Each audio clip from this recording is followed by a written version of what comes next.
idea of us being simulated in the Matrix and in science fiction going even far beyond that. But the guy who really started forcing scientists to take this a bit more seriously and gave this idea a bit more scientific street cred, I think, is Nick Bostrom, my fellow Swede, Nick Bostrom, who published this very dry academic article just pointing out that... He's a philosopher. Indeed, yes. Indeed.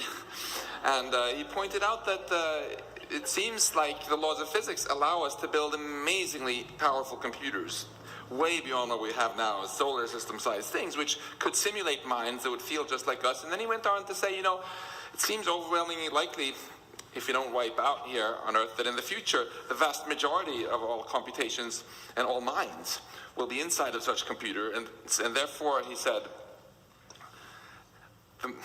if almost all minds are simulated, we're probably simulated. So that's the pro argument.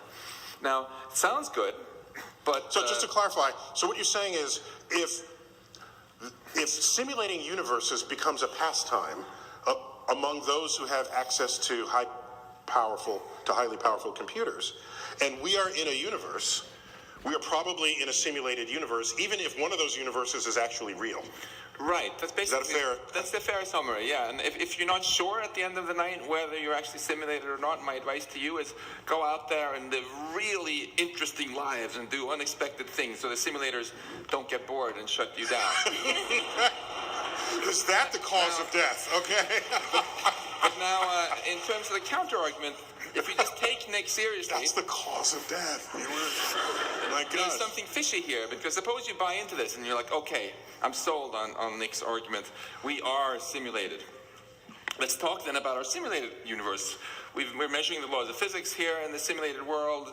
And we find that in the simulated world, we can build all these supercomputers in the future, and there will be all these simulated minds, and so on. And we can make the same argument all over again and convince ourselves that actually we're doubly simulated. And then we're a simulation in the simulation. And then you can repeat the argument again and say, well, okay, we're a simulation in a simulation, but in the future, there are going to be all these simulated computers, and they're going to have all these minds. So we're actually triply simulated. No, we're quadruply simulated, and it goes on and all night. And the eternal's all the way down. All the way down. Yeah, and at this point, I get the sinking feeling that there's something rotten at the core of this argument. Okay. The answer is we're at level 42. That was the good answer.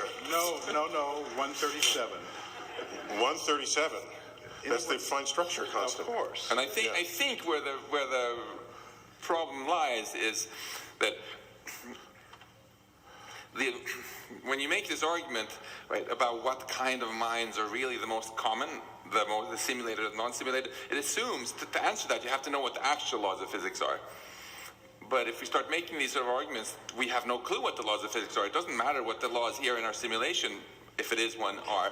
We need to know what the real laws of physics are in the basement universe. It's the foundation.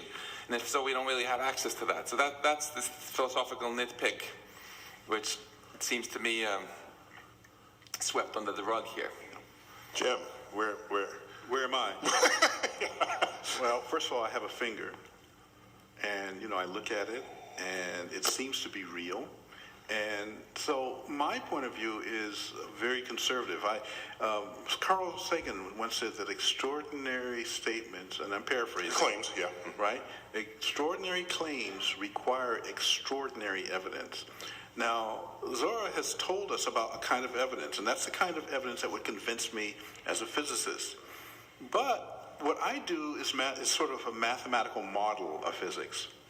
And in our previous encounter here on this stage, I had a chance to tell you about these error correcting codes, which are a very specific kind of digital data. It's not just general digital data, it's a very specific kind. And it seemed extraordinarily unlikely.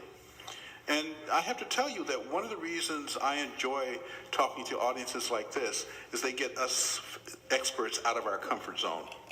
And so one of the first non-physicists that I talked to, or that I read, reflected on my comment, said effectively, and this is not exact words, but effectively he said, if the simulation hypothesis is valid, then we open the door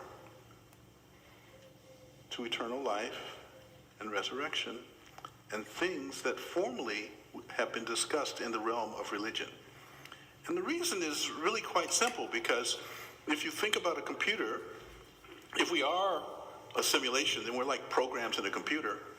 As long as I have a computer that's not damaged, I can always rerun the program, right?